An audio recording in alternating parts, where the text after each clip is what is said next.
Njagala kutandika nga nebaza omwami Sengendo Jameson okubanga buli mulundi ojja wano bwabeerawo ensonga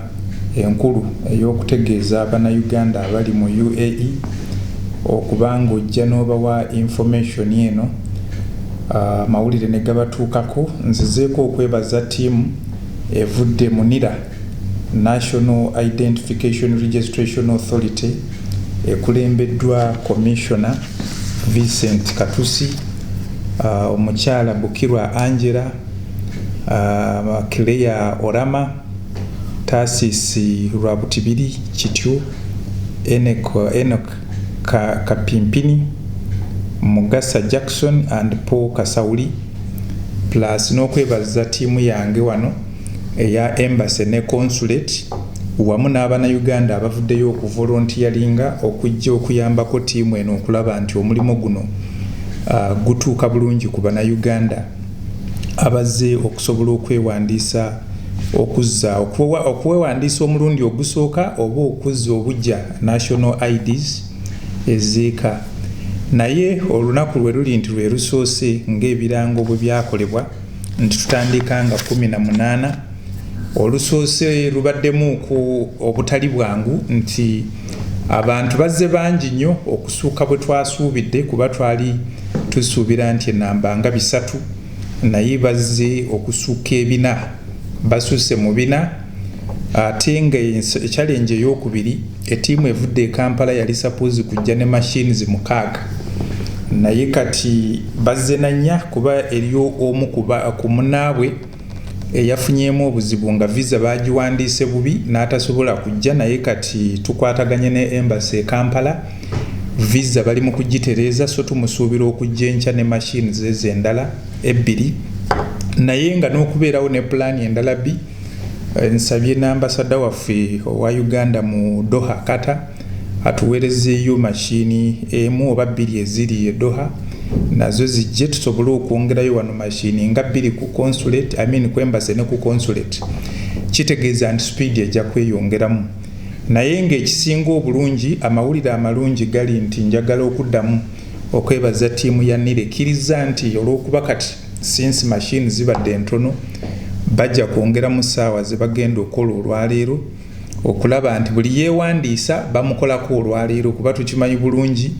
nti okufuna off eri ku mulimu si kyangu. Then abanaabanga tebeewandiisa abanajja enkya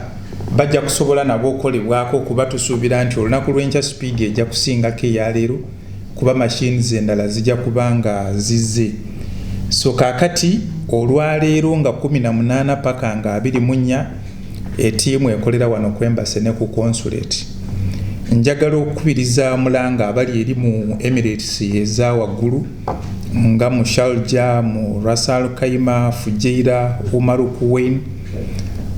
musobole Najman, musobole okubanga mulindira eyo, kubanga okuva ennaku z'omwezi nga 25 paka nga 27 ettiimu egenda kujja Sharjah. Ate kati yo speed ennaku ez'esatu ejja kusingako speed ya wano, kuba kati zonna machines eziri ku consulate ne Embassy nga 6 zijja kuba mu kifo kimu, nti wano baba badde basobodde okukola ku bantu nga 3 olunaku. Kitegeeza nti e Sharjah bajja kukola nga ku bantu 6 olunaku. Kyekimu ne Ras Al Khaimah bajja kubeerayo nga 28 paka nga 3, nayo bajja kusobola okukola nga ku bantu 6 olunaku. Naye ekisinga obulungi mu byonna nti ne bwoba tosobodde kujja kufuna service eno mu nnaku zino okuva nga 18 paka nga 3 ttiimu eno lweri wano, batrainings abakozi ku Embassy ne ku consulate